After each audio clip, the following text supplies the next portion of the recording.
I'm Becky, baby. I'm your daddy now.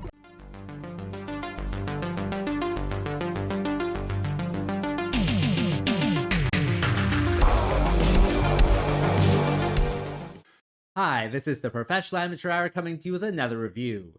This week, Leo sent me the screener for Sincerely Saul. And this 2025 film was directed by Ian Tripp and stars Ryan Schafer, Mickey Freich, and Brendan Cahalan, among others, of course. So what is the story of Sincerely Saul? Well, with this one, it does follow the titular character of Saul, and he is a 27-year-old virgin. And he wants to end his life if he doesn't, lose his virginity before he reaches the age of 27, which is, I think, in like a month in the timeline of this movie.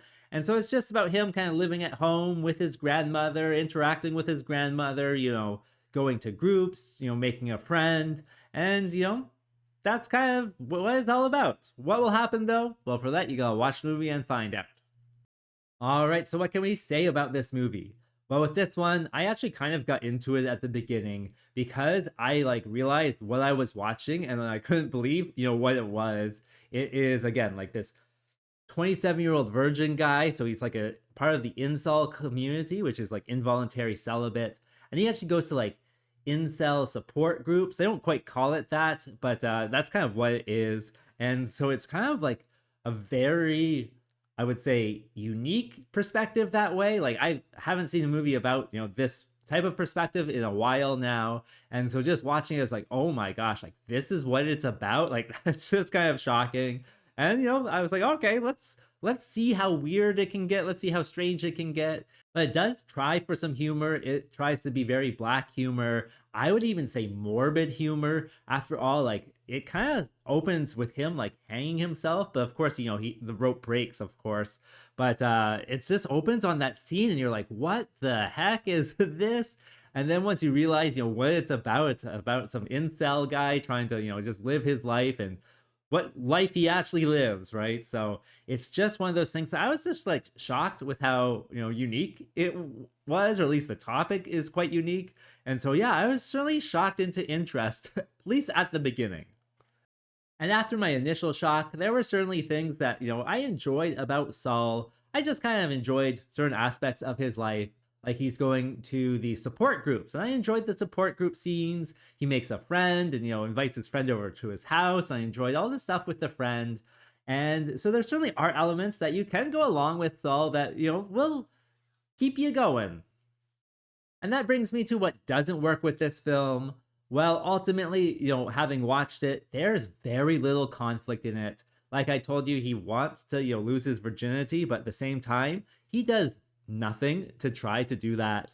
And that just kind of, I think, undercuts the whole movie. If that's your goal, then, make that your mission, right? Make that something you actually are working towards, rather than just, sitting in your grandmother's basement playing video games. There's a whole scene where he orders pizza, but then he has to steal a check from his grandmother. And it's just this is not working towards any goal, right? There's nothing to do with anything in this scene. And there's quite a few kind of scenes like that. And so it's just lacks conflict, lacks story. And it's just more kind of things happening to you. I guess they could kind of be considered, different kind of sketches for this kind of dark comedy. But at the same time, to tell you the truth, I didn't think it was particularly funny. And I know comedy is subjective, of course, so it might not be for me. But, if you're a very kind of morbid person, I think you could get into it after all with, the character being an incel and then him, wanting to leave the land of the living is not, particularly funny stuff. And it's just kind of why would you be making fun of someone like this? It kind of seemed like just his life was the punchline.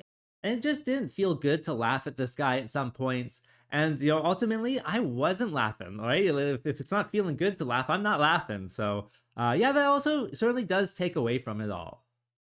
Other than that, I think with the characters, they're not particularly likable. With Saul, he is, an incel, so he has certain ways of joking about things that, no normal person would do. And, of course, him being the joke itself, that's not a funny thing to laugh at. And then the grandmother is abusive to him. And it's just abuse is not funny. So I'm not laughing at that. And I guess like the character, like all the other characters, don't have a particularly meaningful kind of position in any of the stories. It just doesn't really work, I think, as like an overall thing. Like it's, you know, an hour and a half of stuff happening, certainly, but none of it's like coherently to a point. And there's other like weird things that happen too. Like the police come over, but the policeman like wants to date the dying grandmother, and it's just like, what? And then there's also elements where you get to like watch Saul masturbate. You don't see anything, I will give it credit to that, but you see like the computer screen glow on his face, and it's just like, okay, I guess this is happening. But it's a weird movie, I gotta tell you. It's a really weird movie, especially with the black and white feature. Like that was an odd choice, I would say. That also like blows out the white as well, and there's like candles sometimes, and they're just, you know, going crazy with the black and white. So yeah, it's a strange film, very strange. And so would I recommend this movie? Well, I really don't know like who the audience is for this movie, so I don't think I can even recommend it. Like even if you are like an incel yourself, like you aren't like portrayed as the hero in this one, so it's not even like good for that. Like I don't really know who would enjoy this movie, but maybe if you have the, you know, darkest of blackest comedy hearts, then maybe you can probably watch this one. But and as for a rating, well, I'm going to give it the 2.3 because it's a big risk if you decide to press play. And with that being said, I think that's all I wanted to say. So like and subscribe, and I'll see you next time. Peace out.